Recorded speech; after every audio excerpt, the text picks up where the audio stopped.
The history of heavy.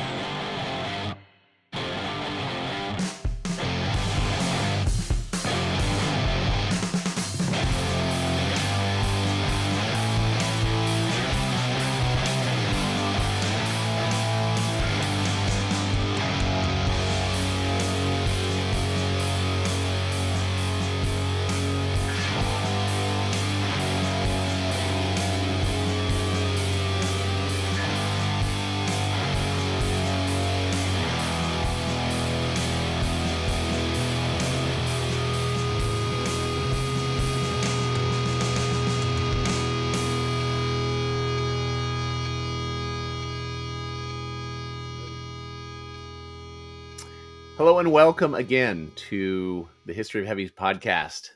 This is the show where we chronicle the history of heavy music, song by song, genre by genre. And tonight we are continuing to talk about one John Michael, that is Ozzy Osbourne. Um, in the recent event of his passing last week, we did a remembrance episode, and tonight we are going to dedicate our conversation to Ozzy's first two solo records, Blizzard of Oz and The Diary of a Madman. But before we get into that, let me say hello to my co-host, Big Daddy Dave Lieberman. Hello, Dave. Howdy. Hi, man. How are you? I'm doing all right. It's been a whirlwind of a week. And I'm interested to get into this conversation. I am too. I was as I often stumble through the intro for whatever reason, and felt particularly tongue-tied tonight because the tone of tonight's conversation I think is a little different. You know, we were reeling a little bit from the news of Ozzy's passing when we last spoke on the podcast, and I'll speak for myself, but I think for both of us, a lot of reflection and looking back and thinking about the impact that he has had on our lives and when we were first exposed to Ozzy, and a reflection of the time that has passed subsequent in our lives during our enjoyment of Ozzy and Black Sabbath's music. But tonight we're hopefully a little bit in a little bit more of an upbeat mood of appreciation and thanks, as you thoughtfully mentioned at the end of last episode. And tonight we're going to get into the solo records, which you and I have not talked a lot about. I'm looking forward to this conversation. But before we dig too deep, anything else that has come to you in terms of remembrance and reflection of his passing since we last spoke, or anything you wanted to talk about that we didn't? Thanks for that opportunity. I think it was interesting how uh, our conversation last week, I was very at peace with things. And then you pitched this project. And so I don't have much of a relationship with these albums. So I got into them. And then it really hit me hard. And Uh, so I was much more reflective the more distance I got from it. And that's not uncommon, right? Death is a big deal. And so it takes a lot to unpack and process. yeah. But the things that were occurring to me were around um, how a passing of a loved one or a friend puts the perspective on it and creates this urge for connection. And so I found myself reaching out to and being reached out by other big Sabbath friends. Um, and so it was it's bittersweet because we're connecting based on this passing, but we're connecting. And that's just another dimension to a death that is, um, adds depth and Mhm. had more time to reflect. And it's good to take a moment in this world that we live in. It's so fast and transitional and transactional, to be able to spend some time reflecting. Yeah. So I've been spending a lot of time reflecting. Yeah, I have too. I have have also had friends reach out, and it tells you how significant a role Ozzy has played, I guess, in our lives, where friends are reaching out to me asking me if I'm okay in the event of his passing. The same thing happened for me when David Bowie passed. I'm a big Bowie head, had friends and families like, hey, check in on Huntsman, see if he's okay, sort of thing, which I really appreciate. And now, my Instagram feed, because of the algorithm, and my YouTube feed, because it's feeding me nothing but Ozzy and Black Sabbath content, Right, because right, that's right. all I'm watching. So I have just been immersed in it, which has been really, really rewarding and fun and sad. And it's all of those things. So I think that's what tonight's conversation is going to be. And I specifically said to you as we were talking about it in text, I'm like, look, this is a celebration. This is meant to be positive, and this is about an appreciation of Ozzy Osbourne. But this is still a music podcast where we offer our specific opinions about this stuff. So it doesn't mean we can't be critical. If there's something we didn't like or didn't work for us, we should talk about that. And we're just going to have sort of fun with the conversation. I think that's how we should treat it. Yeah, yeah, yeah. Yeah. I'm So ready. okay, so typically we do we do your cultural corner, where we set the sort of global and national context for the song. We're going to we talk about some history of the band or the making of the record. We're not going to do a lot of that tonight. We're really going to dive. We have two records we're going to talk in. Usually we spend an hour almost talking about a single song. Tonight we're going to try to spend less than an hour talking about two albums. So we do want to get into it. The only context I will set is where Ozzy was at this point in his career. That is prior to just about to release his first solo record, Blizzard of Oz. So Black Sabbath releases their final studio with Ozzy, Never Say Die, in 1978, and they tour for that album with Van Halen, a young Van Halen opening for them on that tour. It is widely publicized that Black Sabbath is in turmoil, that they are knee deep in drugs and alcohol addiction. There is infighting. There are significant problems. The Never Say Die album was did not do well, was not well received, is not a great record by Sabbath standards.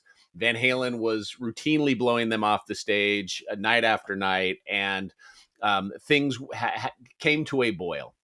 And that boil sort of overflowed on the night of April 27th, 1979, when Geezer Butler and Tony Iommi tapped drummer Bill Ward on the shoulder and said, "Hey, go tell Ozzy he's fired," which Bill Ward did as the faithful drummer and sort of band rube. So Bill delivers the message: Ozzy is out, and the rock world is shook by the fact that Ozzy Osbourne, after 8 studio albums and tons of success, is no longer the lead singer of Black Sabbath. He then retreats to LA hotel rooms and the bottom of bottles, and is largely perceived by the rock press to be done and gone forever. That this is the last we have heard from Mr. Osbourne.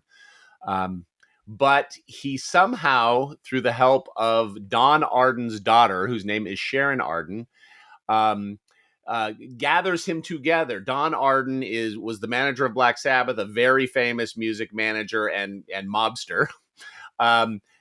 Is so convinced that Ozzy's career is washed up as he leaves Black Sabbath that he gifts the rights to Ozzy's management and contractual obligations to his daughter Sharon, who becomes Ozzy's manager. They put together a band. I'm not going to go into a lot of detail around that, but in short, that band becomes the bassist and lyricist Bob Daisley, drummer Lee Kerslake, and a young kid from a local LA band called Quiet Riot named Randy Rhodes that become Ozzy's new solo band. And less than a year later, well, just over actually a year later, on September 12th, 1980, he is fired from Black Sabbath in April 1979, and in September 1980 releases his first solo album, Blizzard of Oz. I want to get into it, and first I want to set the stage for the two albums, because last week we talked about, or rather on our Sabbath episode, we the best Black Sabbath songs episode, we talked about, or I talked about, this notion of these sort of two album sets or cycles that Sabbath went through. And to me that continued into what Sabbath would do after Ozzy left, and that is the two albums they released with Ronnie James Dio, Heaven and Hell and the Mob Rules. And it would also continue for Ozzy Osbourne with these two albums, Blizzard of Oz and Diary of a Madman. So it really is these kind of these sort of two record It's such a sets. great pattern to have observed. It really fits. It's really, and when you look at Blizzard and Diary, they're kind of they're I've talked a lot about this on past podcasts, but you know how Ride the Lightning and Master of Puppets are effectively the same album tonally from song to song. Blizzard of Oz and Diary of a Madman are very similar too. You know, they sort of kick off very high energy with I Don't Know and Over the Mountain. The big hit single with Crazy Train and Flying High Again is track 2. You know, there is a very specific cadence and flow that both albums are built around. Um, but but let's talk a bit about, let's get into Blizzard of Oz and talk a little bit about how dramatically the sound that Ozzy Osbourne and team would come up with, how it differed and how it was similar from Black Sabbath. So Dave, give me your impressions Yeah.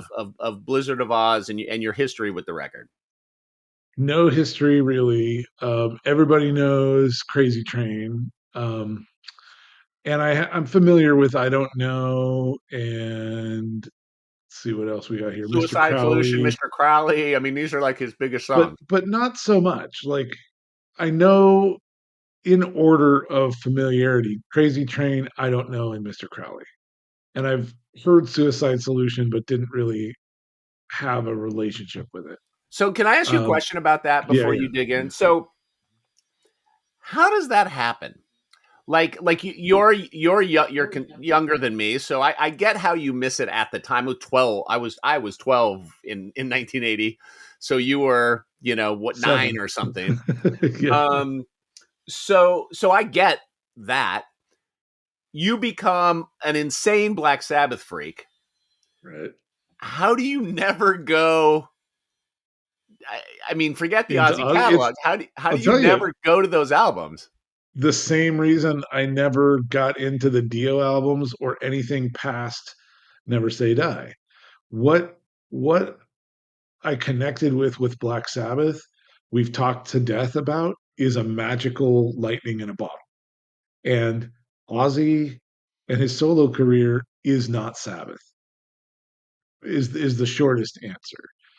Ozzy's these two albums are legit heavy metal albums, 80s metal albums, Aussie metal albums, hard rock albums, pop rock albums. There are a whole lot of things, and they're totally legit that isn't Black Sabbath. And I didn't really connect with this whole era of music, even though I did connect with some of it. I liked Quiet Riot. I liked Twisted Sister, Mm. um, even early Def Leppard, but like not a lot of the other stuff. And in 1983, I want to say, might have been 1982, we got cable at my house and we got MTV. And so I had in MTV in the very early days was like concert footage. There wasn't really a thing like a video yet. Although Twisted Sisters videos were little film vignettes and others were too, but a lot of it was just concert footage. And so the the stuff that was around in the 80s was, you know, kind of hair band metal band stuff. I mean hair metal band stuff. But I sort of connected with it. And there was a lot of other stuff. This was in a field of a lot of stuff. So in the moment, I was distracted by the forest of trees. I couldn't see this one. And when I got into Sabbath, it was very polarizing. Sabbath was different than anything I'd heard, and this is different than Sabbath. So when I heard things like Crazy Train, it just didn't grab me the same way. And so I never went beyond Crazy Train to get into the rest of the album. But I had a Right. friend who liked to play it on acoustic guitar all the time, so I would hear it a lot, and I was familiar with it. So let's talk about the difference between 1980 and 1983 because I think it's really what you just said. I think is the key to it. So I'm hearing Blizzard of Oz in real time, as it comes out in a 12-year, and I already love Van Halen. I love AC/DC. It's blowing my brain back to hear this record, and I think there is something really good and special about this kind of music, and this kind of music I would classify as post Van Halen, pre hair metal. So it's kind of pop metal that is still heavy, that has shredder guitar, Yeah. but it's pre kind of hairspray and Yes. leotards. Yeah. And these Ozzy records, the first you talked about Def Leppard, those first two Def Leppard records, On Through the Night and High and Dry, certainly fit that bill. Um, there's a few bands that were doing this thing just before kind of MTV would blow up, and the way the band looked became so important. So it was like it was poppy, but it still had some balls. And again, the shredder guitar was kind of prominent. And then I think things go really sideways, and you can start to see it with Bark at the Moon, just in terms of the way the band looks, and Right. then by the Ultimate Sin, it goes completely differently. But I said this when we talked about it last week briefly. To me, well, not even to me. Obviously, Blizzard of Oz and Diary of a Madman are a completely different thing than Black Sabbath. Like they are completely different things. And so I don't even, and maybe that's why you didn't go back and listen to Ozzy. I don't even think about them as almost the same kind of music. It's a complete Correct. No, it that's my point. right. It isn't the same kind of music. And I think that one of the things you said I want to pick up on before I forget, which is you said the word shred. And that I think is a huge difference between these two bands. Black Sabbath is characterized by riffs, Hmm. and Ozzy's music. These two albums are characterized by shred guitar of Randy Rhodes, and they're different. Um, that's the one of the biggest things that stood out to me was that the guitar work is excellent in both, but it's very virtuoso in Randy's case, and much more. Um, Yeah, riff driven, it's riff driven and rhythmy and bluesy in melodic. Tony Iommi's case. Yeah, Hmm. yeah. And then I found a lot of bass differences in that the bass work in these two albums is really good, and the production Yeah, of the bass Bob Daisley's a is great very player. forward, Yeah. and it's very interesting and not groovy at all. There's no groove to it, right? It doesn't swing the No. way Geezer does.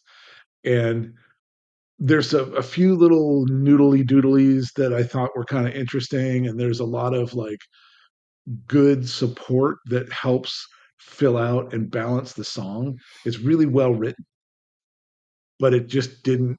A lot. I could see. It's funny because I was thinking about like, oh, this is why I didn't connect with this Hmm. music, even as it's really good.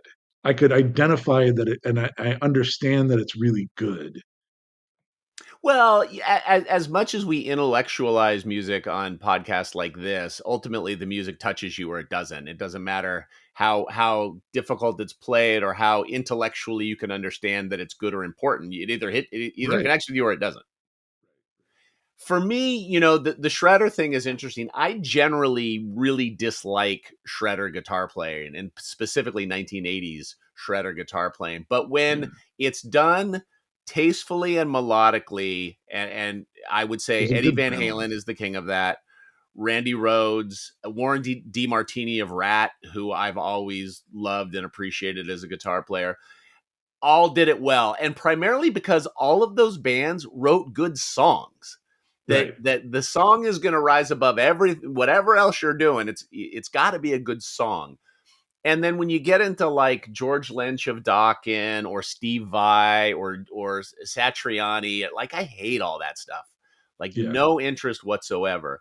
But getting back to the topic at hand, Blizzard in particular, because that's the first one I heard, obviously.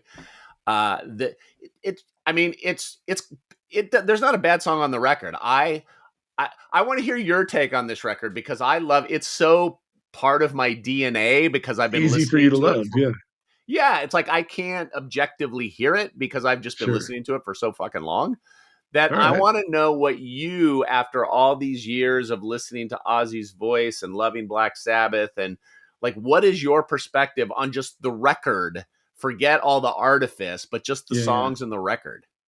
So good record, solid, well put together, well balanced. It's got a lot of range. One of the things uh, that I like about Black Sabbath is that they stay in their lane. Mm. Um, Something I observed about this is that they're taking up the whole freeway, right? Like there's ballad, there's high energy, there's songs that are fast, slow, loud, quiet. It's a real big bubble, and that was surprising to me. It felt like a display of more talent than Mm. I had expected. Right? I still think of Ozzy as this caricature, and or I went into this thinking of him with that legacy caricature portrait of rock star, um, like almost a velvet Elvis of rock Yeah, starness. caricature, not an actual person or Yeah. personality. Yeah. And so like, oh no, there's a singer here and there's range, and like I thought that his vocals were more interesting than they were in Black Sabbath because it felt like there was more expression in these songs than I remember hearing in Black Sabbath. I'm gonna have to go back and listen with that filter because I'm too close to it now and I forget. I need to listen to it as a new listener. Um, but yeah, so overall, really pretty impressed with the album. And I made the same observation. Like, I'm not huge into the noodly guitar, but it's very tastefully done. And where it happens, I'm into it. And the thing that I noticed in contrast was that there weren't a ton of songs with riffs to get into. It Yeah. was melodies that were kind of more stretched out. So that was just an interesting contrast. It's neither good nor bad. It's just a difference, and it works really well with this group of musicians. Um, so overall, uh, I've got a bunch of notes, a little bit of notes on each of the songs. I would pull out just a couple, and we don't have to go through every single one. But I like that the album starts off strong with "I Don't Know." This is the second most performed song I found out. It goes right into Crazy Train, the most performed song, which is very catchy. This is the one I know the most. It's not my favorite, but I like it, and I've always enjoyed it when it comes on, and I've heard it before. Um, Goodbye to Romance is a beautiful, heartfelt song that just hits different all of a sudden. It's so good. It's Yeah. it's really gut wrenchingly moving all of a sudden. But before his passing, it was just a beautiful song. And I don't attribute that kind of beauty to Ozzy Osbourne. And so it was like, oh wow, more depth, more range. Um, Suicide Solution, I didn't really have much of a opinion on. Um, Mr. Crowley is my favorite Ozzy song of over the two records. Uh, love the solo work, and there's a lot of Randy featured throughout the album. It's dark, it's metal, uh, and it gives Ozzy's voice the opportunity to balance the way his voice does. And we talked about this in our last episode, how his voice is so unique and signature. Um, no Bone Movies is just silly. It's not a bad song. But I don't like it because it's silly. It's a Hmm. silly way to express not liking porn. And what the fuck? Porn is great. It's got boobs. So it just is silly. Revelation, Mother Earth, really interesting musical motifs. a little bit Beatlesque with this doodly doodly doo bass thing that reminded me of She's So Heavy. Uh, it is really close, I thought, actually. Um, it has a whole bunch of transitions and some real evil riffs, and it's got some classical inspired virtuosity that Randy is known for, right? He's got this classical guitar background. I learned doing research that he was gonna, after this band, he was gonna go back to UCLA and get a degree in classical music. Yeah. So this is my second favorite Ozzy song. Hmm. And then I like how there's no transition and it goes right into Steal Away the Night. And I thought Steal Away the Night had some echoes of Turn Up the Night from Mob Rules uh, in their the way that they have a very uh, the scale work of the chorus. I thought was Interesting. very similar. So you should listen to them back to back and Yeah. tell me what you think. Good energy, good jam, poppy, approachable. You know, um, you looking at me, looking at you. The song is a little bit meh, but I like the bass, more great guitar work, and I have to admit it's super catchy and poppy. And it's an interesting like listening to it, it's kind of like a relationship has broken down and Ozzy is like, we're just looking at each other. Would you talk to me? Like it's this also a more vulnerable song for a guy who's supposed to be a caricature of the Prince of Darkness, Right. you know? So again, more range. Um, so overall, really like this album. I'm definitely going to come back to a couple of songs here. I don't know, Crazy Train and Mr. Crowley and Revelation are coming with me Yeah. off of this album. But I wanted to ask you between I don't know, Crazy Train and Mr. Crowley, what's your favorite solo and why is it Mr. Crowley?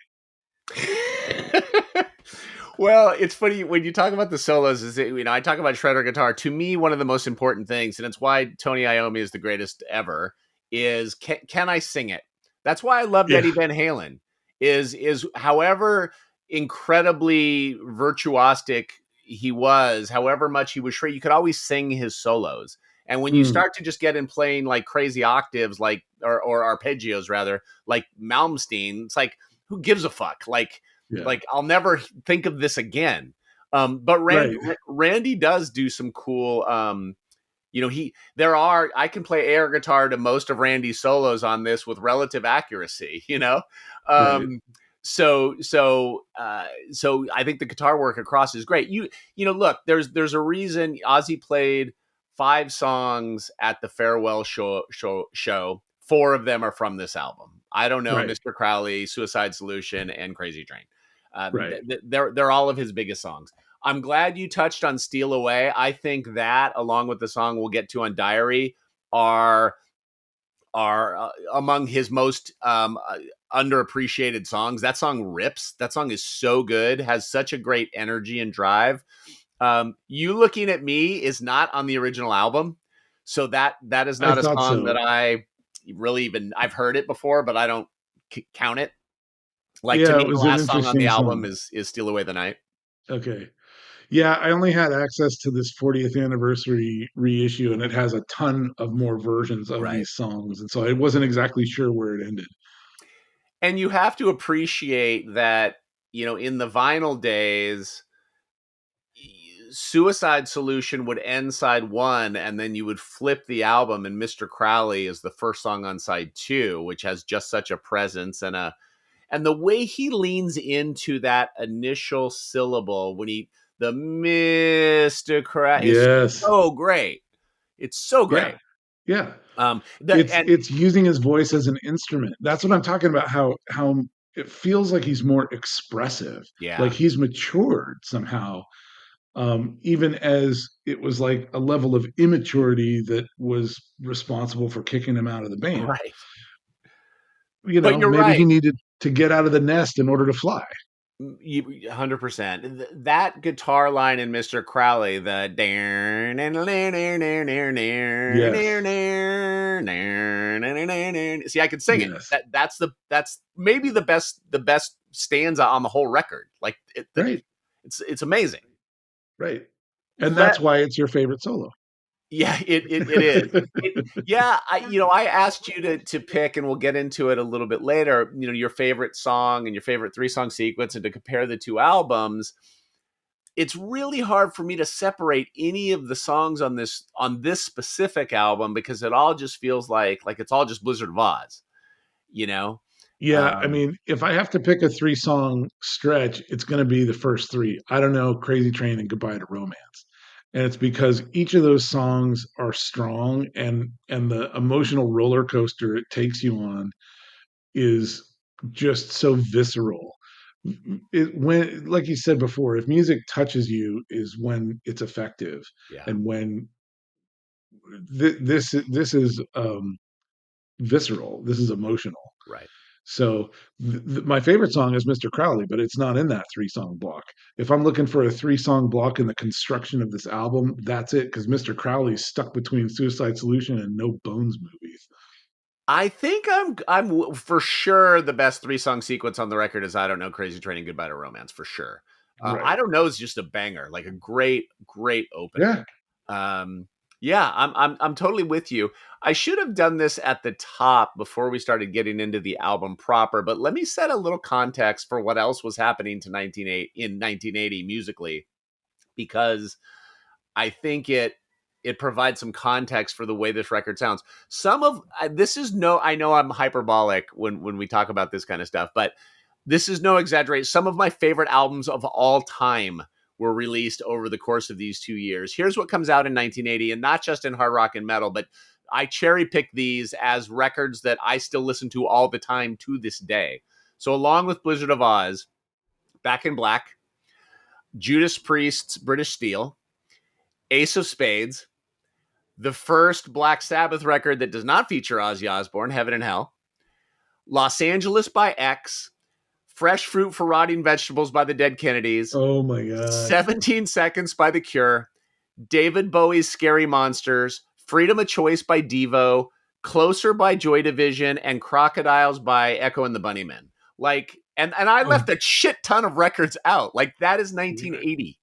right, right, right. So it's interesting. When I look at that list, if I was to rank all of those albums, including Blizzard of Oz, in terms of listening hours today over the last 20 years, Blizzard of Oz, without question, would be at the absolute bottom of this list. Like, without question.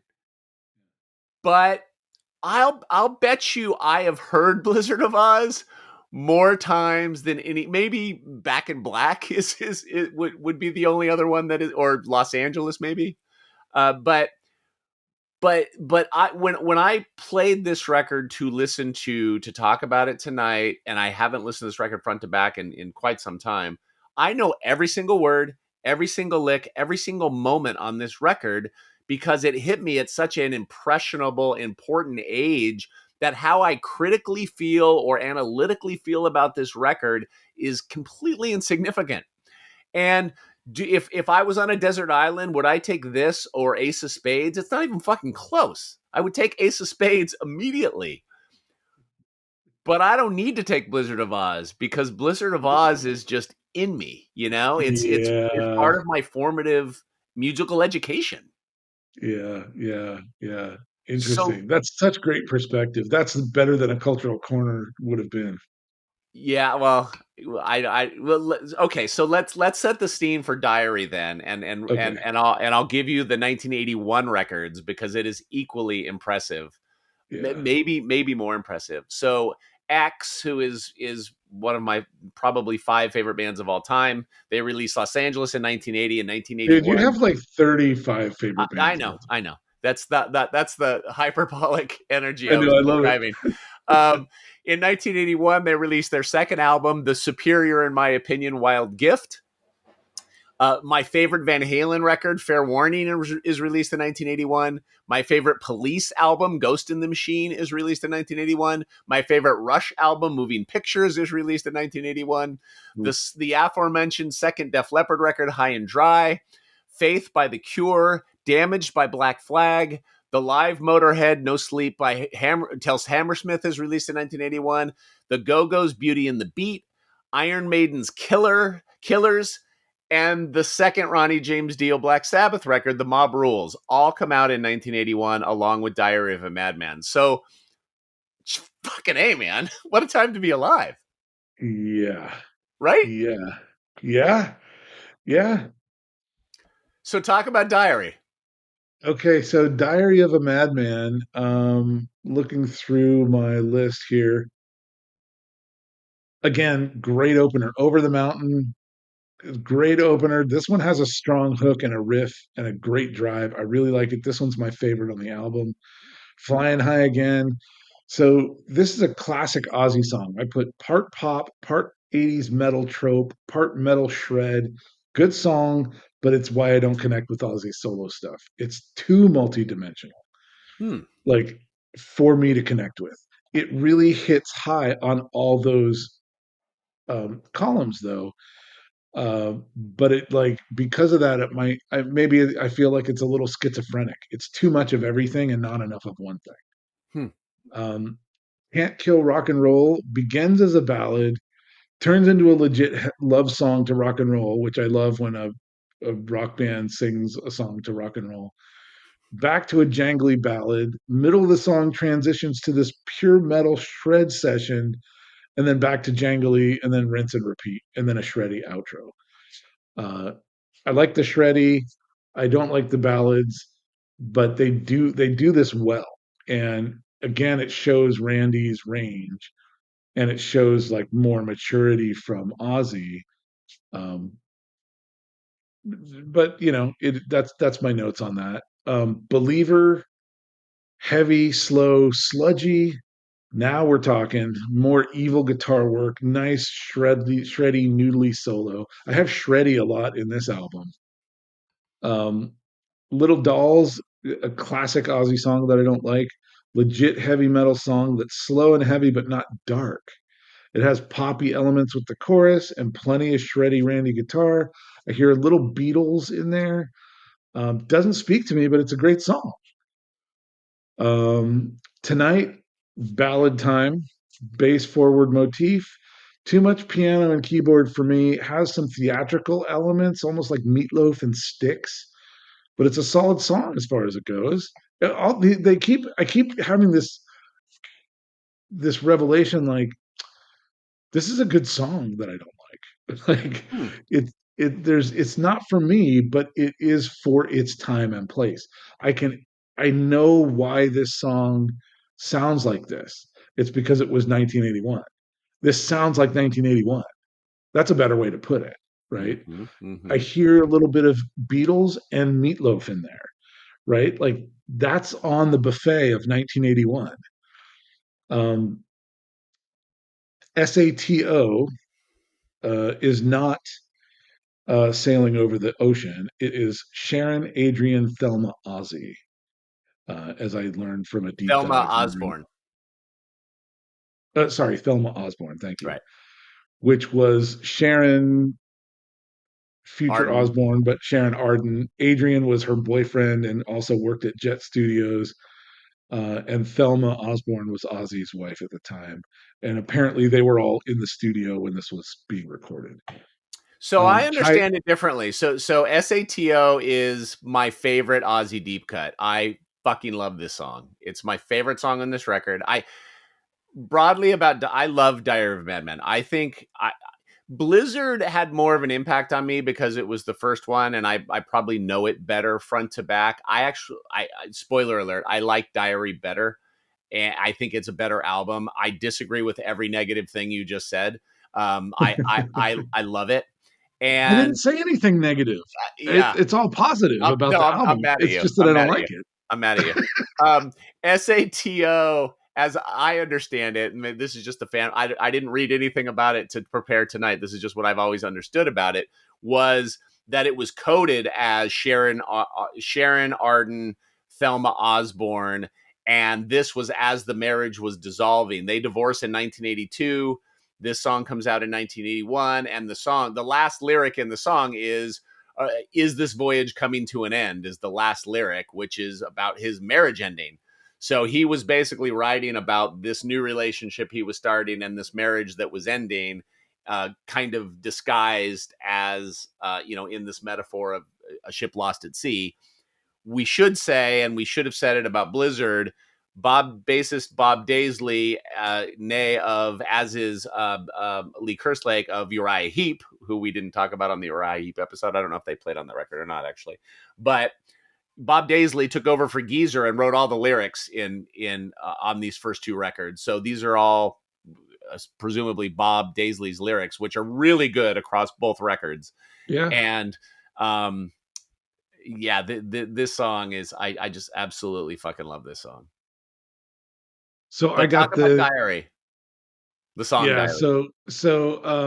But I did want to say this is high energy, kind of evil sounding theme. Not really a riff to grab onto, but a good song, and I like the pace and more great Randy stuff. Yeah. So Diary. After a quiet start, it gets loud and dark, then quiet. The funky time signature is interesting, but it was kind of hard to groove to.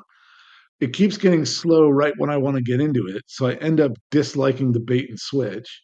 And just when Huh. I'm ready to be done, it gets great at about 4 minutes, 18 seconds.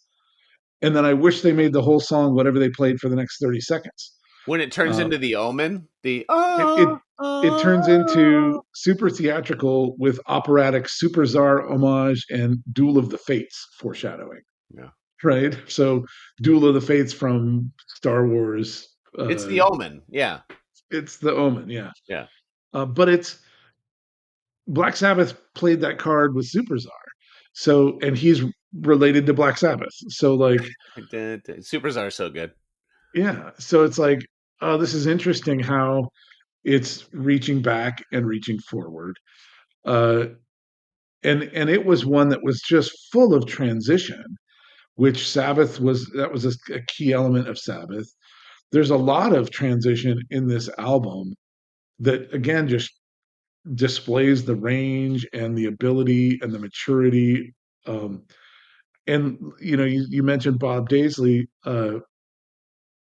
just excellent writing, right? He's carrying excellent bass lines and balancing the sound really well, and putting a cradle around that virtuosic guitar stuff that's happening.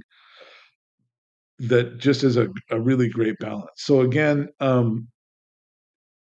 see why I don't connect with it, but I also totally understand this music. This music makes so much sense. This is 1981. This sounds like 1981. It's an evolution of what had happened before, and a bridge to what will be happening, and we're standing in the middle of that bridge that connects the past and the future. And it's really it's a great album from start to finish. We should also say that you talk about it sounding like 1981. In large part, it sounds like 1981 because of the production. Like there is so much echo on the There's a vocal, lot to there do is with it. A so lot to much do with it. reverb and phase on the guitar that it is carbon coated Yeah, in the early 1980s, just in terms of the way the record sounds sonically, let alone sure, how the songs are written and how the instruments are played. Just sonically, the record sounds like 1981 and 1980. totally. Yeah. But the fact that I can hear different elements of bands and different genres of music, the Venn diagram of this album is really complex because this wasn't a real set point of music. This was a transition from 70s era rock to 80s hair stuff and some of that theatrical stuff from like Meatloaf and Styx, Mhm. synthesizer stuff that was becoming much more prevalent and popular. There's a lot of synthesizer in both of these albums, sometimes a little bit much. Yep, I And agree. some of the production was weird, where it was like all of a sudden there's a synth effect, and then it goes back into music, and then there's this synth effect and it goes back into music. I can't remember which song it was that kept doing that, but I'm like, this is this I can hear the studio now. Like Yeah. this isn't the musicians, this is To- the to- mixer. totally. Totally. That's really And well I said. don't I don't really have that reaction very much to music where you hear the soundboard like flip that way up. Okay, flip it way down. Yeah, even some of Randy's solos, you can hear him. You can tell he's playing in an isolation booth, and then Mm-hmm. when he hits a note, the rhythm guitar that was recorded in a different session picks up. You can hear it. Yes. Um, Yes. uh, before we get into a bit broader strokes, I can't leave without touching on "You Can't Kill Rock and Roll." Um, you mentioned, a love letter to rock and roll being a song. And in fact, I sent you a screenshot of the lyrics last night because I was being Yeah. so emotionally touched. This song, I fucking hate bands that write songs as tributes to rock and roll. It's something that's always kind of annoyed me, even though there's a bunch of them that I like. And I'm a big Beatles fan. But this one, for my whole life, for whatever reason, has always really affected me. I love this song. It's probably the Ozzy song that not Black Sabbath, the Ozzy solo song that I feel most emotionally connected to. It often brings literal tears to my eyes. And I am not ashamed to admit that listening to it 2 days ago to talk about the album tonight, I'm on the Peloton singing as loud as I can, just crying to this song. Um, because the sentiment of the song, how many times can they fill me with lies and I listen again? Like it just really it really feels like Ozzy is singing his truth. And then that Totally. line that I sent you, Yeah, which which I'll is, read it for our please do. listeners. I'm born to rock and roll. I'm here to stay. Fucking Ozzy, man. It's fucking Ozzy. And as goofy as it seems, if you just read the lyrics on paper, in actual performance and emotion of the song, it's so good. It's so good. Um, so let me ask you this about both records. Like, well, before we get into that, you sort of gave your synopsis of the songs broadly. What's your favorite song on this record, and what's your three song sequence? Favorite song on this record is Over the Mountain. And I don't have a 3 song block for this one. Each 3 songs in a row has one that I wouldn't group in it. Um, if I have to pick a default, it'd be the first three, but I didn't really connect with You Can't Kill Rock and Roll, even though I didn't dislike it. Mm-hmm. Um, That's going to lead to my next question. So, I guess for me, I would go "You Can't Kill Rock and Roll," "Believer," and "Little Dolls." I fucking love "Believer." I think that's a great song, and just the very simple bass, dun dun dun, dun, dun, yeah, dun, yeah, is just so great. yeah, And yeah, I like "Little Dolls." It is kind of one of the throwaway tracks. I think it's the No Bone Movies of this record. It's kind of a throwaway. It's yeah. fine, Yep, yep. but I love the other two songs so much that I guess that would be my three. And I think if my favorite song would probably be "Sato." But Mm. I love this record, and I think objectively I would take it over Blizzard. I think emotionally I would have to take Blizzard just because of when I heard it in my life. If you could only have one, which one would you take? I would take Blizzard if I could only have one. Yeah. And honestly, the reason why, although I feel like Crowley is a great strong song and I connect with Crazy Train and I don't know. Um the reason I would take that one is Goodbye to Romance, Yeah, that song's so which good. I I'm shocked to hear my those words coming out of my face. Um I don't look to metal for my squidgy emotional songs. I don't want that from my metal, and that's where I diverge from a lot of the stuff from the '80s because a lot of it got real ballady. Hmm. Um, I think this is foreshadowing for that. I don't think we saw a lot of that before now. There were a lot of singer-songwriter stuff, but that wasn't metal. Um, Well, what about things like "Changes" or "Am I Going Insane"? Like, is that of a piece with those? I don't see Am I Going Insane as a ballad. No, I guess it's not. It's kind of mid tempo. Yeah, and I know we diverge on this one, but I've never liked changes. And I know you love it. And I know Blasphemy. it's I do. loved. I It's love it so loved. much. Yeah. Um, but like that's not what I go to Sabbath for. We're gonna get into it, in a few episodes. We're gonna talk about the album Black Sabbath, and then we're gonna get into Paranoid. What I have, what I haven't realized in all of our lives is all of these years of our friendship and our mutual love of Black Sabbath is the things we love about Black Sabbath are very different, which I think is going to be a very interesting conversation, and one of the reasons they're great. But we'll get into that.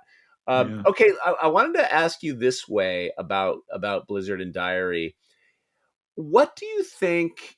And this might be an impossible question to answer, but what do you think you would think of these records if it wasn't Ozzy singing? They sounded exactly the way they sound, but the singer of Black Sabbath wasn't singing on them, and you listen to them over this last week to talk about them tonight.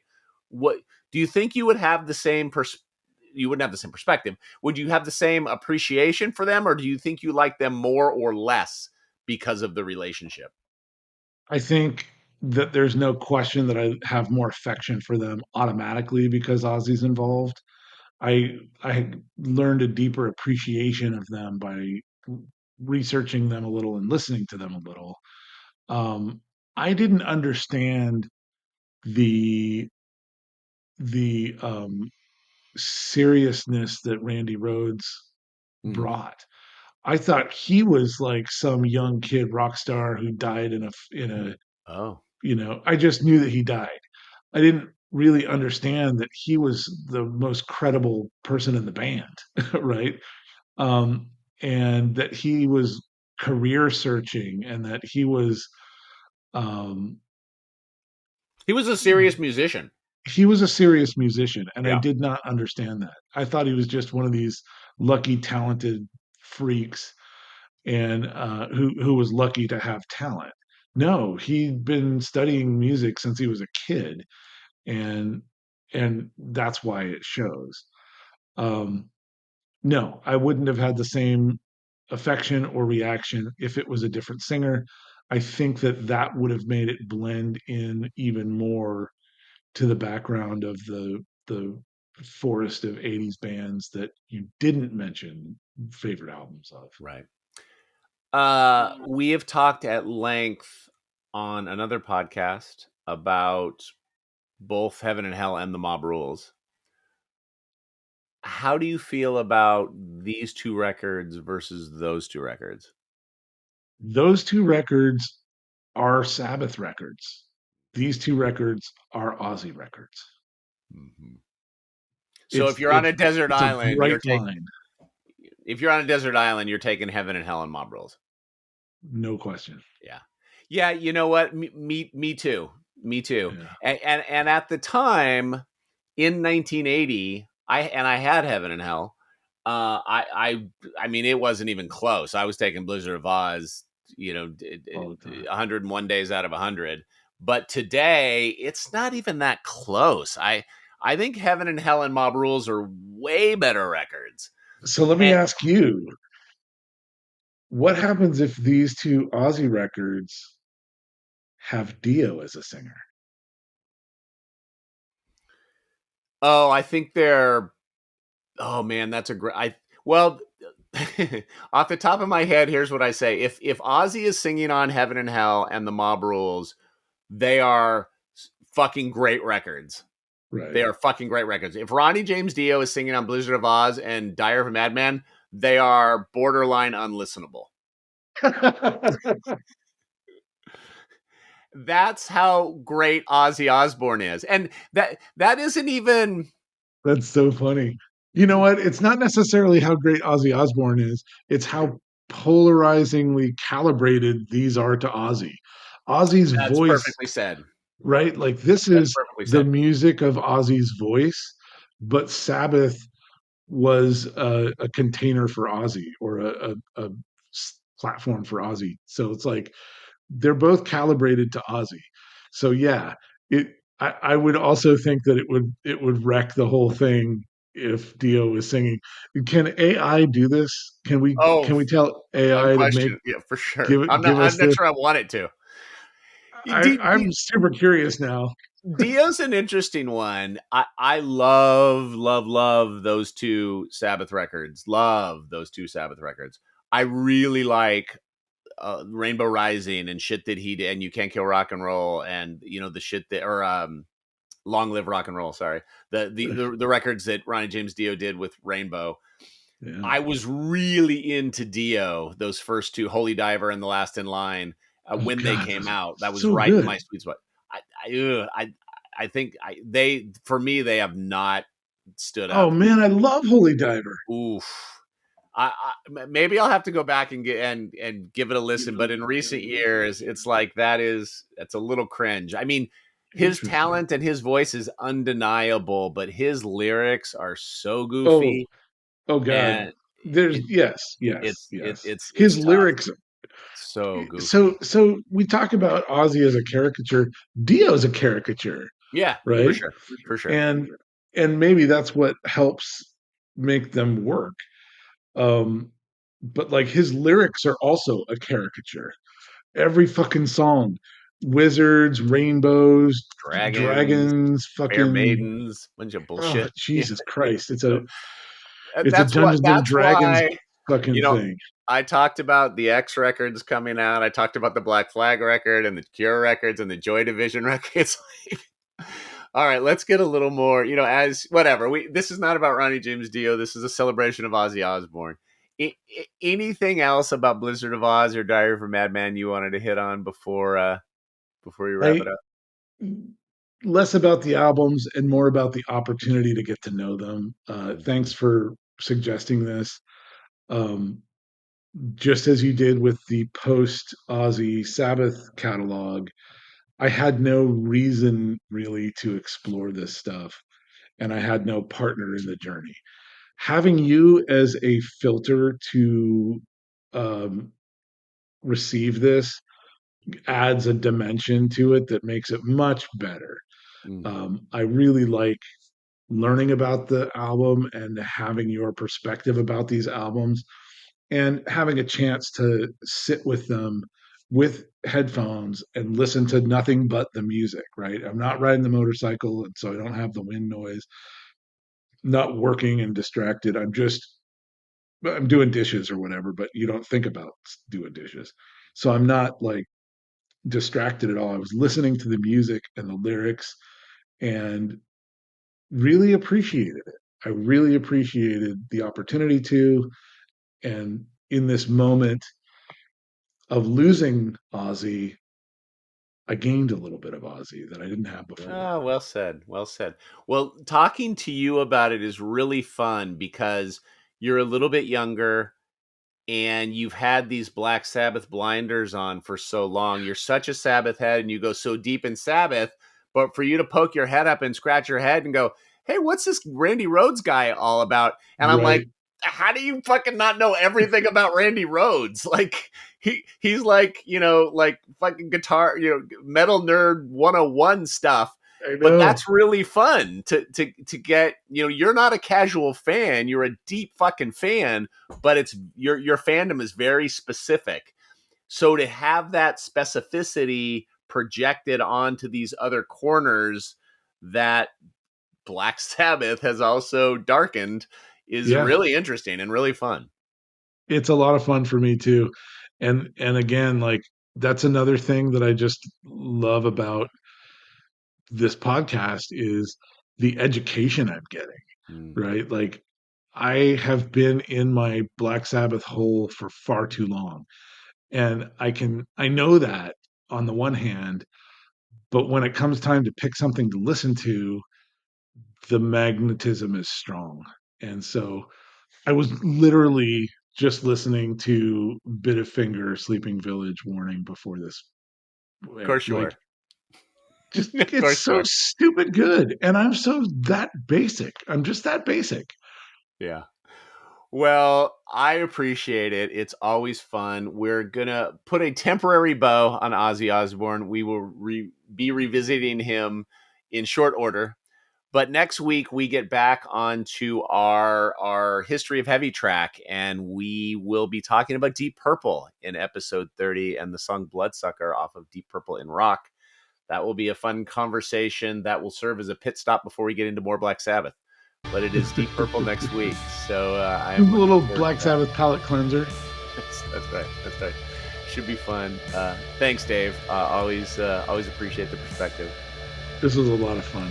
Before you close out, I want to say goodbye to friends, goodbye to romance, and to all of you. So long now. Okay, thank you. Bye.